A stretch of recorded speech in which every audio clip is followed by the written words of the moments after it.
So I'm to say this, okay? It's not always the case to even say one word about anyone here. I gave her a hard stare into her eyes, solid. Okay, so what I observed while I was looking into my mother, into her eyes, what I observed about her physical state, her mental state, these sort of observations I'm not allowed to talk about. Whether she was on a substance or whether she was not, I'm not allowed to talk about that. What I'm to say is the actions I took. So I stared her down into her eyes as I was vacuuming the floor. I'm vacuuming the staircase, okay? She comes running up to me and confronts me about something, and I'm tired of the confrontations. I'm literally cleaning the house, and I get confronted, constant aggression, and so I reacted to that, and I stared into her eyes. And I kept staring into her eyes, okay? That is all that I did. There was nothing that I said. For about 30 seconds, she had a stare down with me. She stood there after she raced up and became physically hostile once I started vacuuming and started questioning me and becoming really aggressive with her questions. I don't quite remember verbatim what they were, but I wasn't making any contact with her. I was vacuuming. So I'm having individuals come up to me, going out of their way to make this contact, to engage with me, okay? So I'm not talking to either of them. And next thing I know,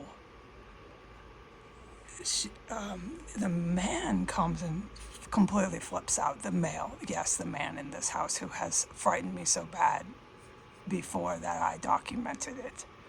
So here's what happened. So I said to her, she says, "Why are you staring into my eyes?" After about 15, 20 seconds, roughly 30, I'm still vacuuming, okay? The vacuum's going. I'm trying to focus, but I'm like, okay, that's it. This woman is going to stand here and she's not going to leave and she's going to have a stare down with me. So I was vacuuming while I was staring into her eyes. So you can imagine if you're watching this, two people are staring into each other's eyes. One of them is moving the vacuum with their left hand over and over on a flight of stairs, okay?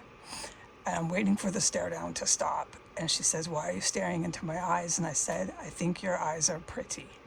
Now, whether or not I think they're on a substance, what I observed, mental state, health, any sort of things I observed while I had that stare down, I am not allowed to talk about that. Okay, so next thing I know, I go up a couple steps of stairs and I hear this man just screaming at the top of his lungs. It's her husband. I turn around and my heart's jumping. His face is blood red. His face is as red as it can possibly get. His finger's pointing at me and he's saying, "You cannot be here. You are menacing. You cannot be here." So I'm being thrown out again.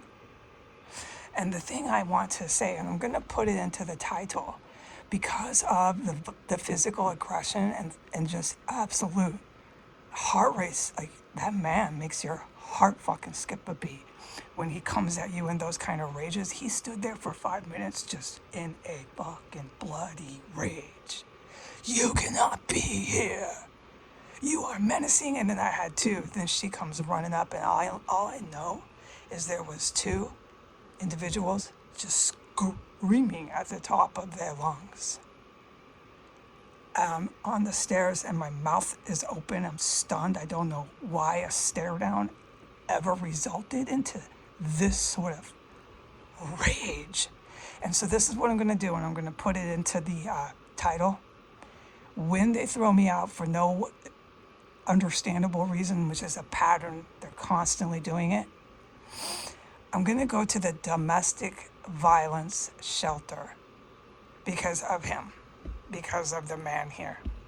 He checked off every checklist, everyone, and some of it I have not put online. Remember, I don't talk about this house. I don't talk about her husband, and I don't talk about my mother.